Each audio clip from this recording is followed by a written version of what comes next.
Olá, peregrinos! Neste vídeo vamos ver como está a correr o Caminho de Santiago em 2025, por isso vamos analisar como correu no ano passado.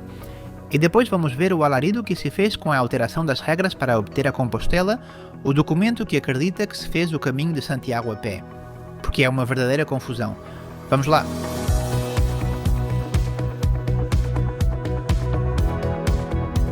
Quase 500 mil de peregrinos chegaram a Santiago no ano passado. É surpreendente porque há alguns anos ninguém ia. Há 30 anos foram mais de 100 mil peregrinos, há 15 anos 200 mil, e em 2024 foram quase 500 mil. Então, o que é que vai acontecer este ano? Bem, é óbvio que vamos ultrapassar o 500 mil de peregrinos, mas não vai crescer tanto como nos últimos anos. E digo-vos porquê. Este ano há concorrência. Este ano temos o Ano Santo em Roma, que é de 25 em 25 anos. E há pessoas que vinham, sobretudo no verão, para fazer o Caminho de Santiago e decidiram trocá-lo este ano por Roma. Portanto, este ano, embora o número de peregrinos cresça, não será tão grande como nos outros anos. E quando é o nosso Ano Santo? Bem, já não falta muito, é em 2027, faltam 2 anos para o início do Ano Santo Jacobeu. E como eram os peregrinos no ano passado? Bem, vamos ver algumas coisas. Para isso, vamos analisar as estatísticas do Gabinete do Peregrino de Santiago, que são muito completas. E também as da aplicação Buen Camino, que já há algum tempo se tornou o guia, a aplicação que quase todos os peregrinos trazem e cujas estatísticas são muito completas. Em primeiro lugar, são peregrinos de todo o mundo. Até há pouco tempo eram espanhóis ou no máximo franceses, alemães, mas agora vêm de todos os países. Vejam, em 2024 havia quase 40 mil peregrinos dos Estados Unidos que se tornaram o segundo país em termos de número de peregrinos. 8 mil peregrinos coreanos, 7 mil da Austrália. Vêm de todos os países. E isso vai continuar em 2025, a proporção de peregrinos espanhóis vai diminuir, assim como a de peregrinos europeus, e vai crescer sobretudo de países como os Estados Unidos, Canadá, México, Austrália, Nova Zelândia. São países com grande crescimento e também, isto vai ser muito importante, da China e de Taiwan. Já se via, estavam a crescer um pouco do nada, porque quase não vinham peregrinos dessa zona. Em 2023, chegaram 3.500, no ano passado foram 6.200, e este ano será um número mais elevado e continua a crescer. E percebam que, mesmo que apenas uma pequena parte venha da China e de Taiwan, são tantos que vão encher o caminho. Prestem atenção a isso. Em segundo lugar, vem de todas as idades. É um percurso universal. Antes eram pessoas entre os 30 e os 60 anos. No ano passado, vieram 50 mil pessoas com mais de 65 anos. E outros tantos com menos de 18 anos. E isto vai continuar. Proporcionalmente, há cada vez mais peregrinos com mais de 65 anos, ou com menos de 18.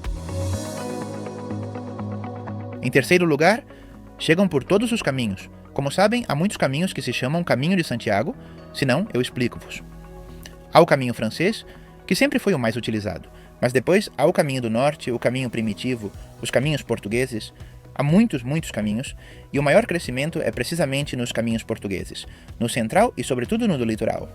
E vai continuar, podem ver pelos pedidos que recebemos, que no ano 25 vai continuar a haver uma estagnação do caminho francês, que sendo o mais importante, já tem um número estável de peregrinos, é um caminho maduro.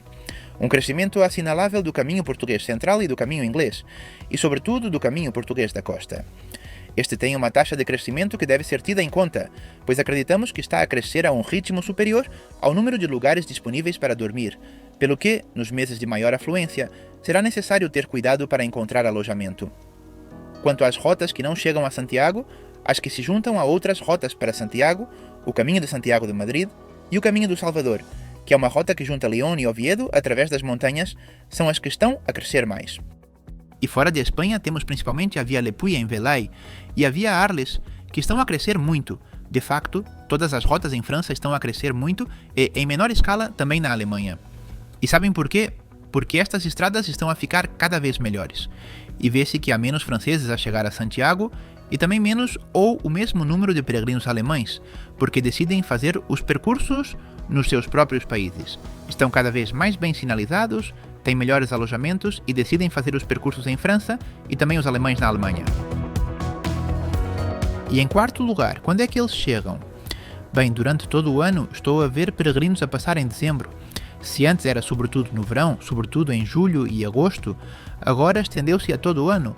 De facto, no ano passado, pela primeira vez, o mês com mais peregrinos no itinerário foi maio. Já se notava o crescimento na primavera, mas no ano passado, pela primeira vez, maio ficou em primeiro lugar. Setembro e abril também cresceram muito. De facto, este ano temos de prestar atenção a abril porque coincide com a Semana Santa. E se juntarmos a isso o crescimento do número de peregrinos neste mês, então abril, maio e setembro vão ser meses muito importantes, seguidos de agosto, julho e junho. E mais alguns dados. Como é que os peregrinos se deslocam? Bem, maioritariamente a pé. E isto é interessante porque, até há pouco tempo, até 1/3 dos peregrinos optava por ir de bicicleta, por exemplo, mas isso tem vindo a diminuir. No ano passado havia 20 mil ciclistas, o que, comparado com o total de 500 mil, é uma minoria.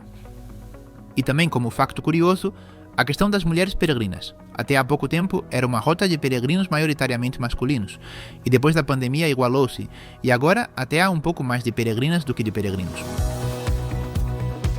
E a importante questão de saber quanto é que os peregrinos viajam. Até agora, a regra para chegar a Compostela dizia que era preciso percorrer os últimos 100 km a pé para chegar a Santiago a pé. Isso significava que um grande número de peregrinos só fazia os últimos 100 km. De facto, no ano passado, metade dos peregrinos, 250 mil, só percorreram os últimos 100 km. O que para mim parece-me um pouco curto, porque para viver intensamente o caminho, para experimentar a sua liberdade, a sua universalidade, os problemas que surgem e que são facilmente ultrapassáveis, a generosidade que há ao longo do percurso, é preciso uma peregrinação um pouco mais longa.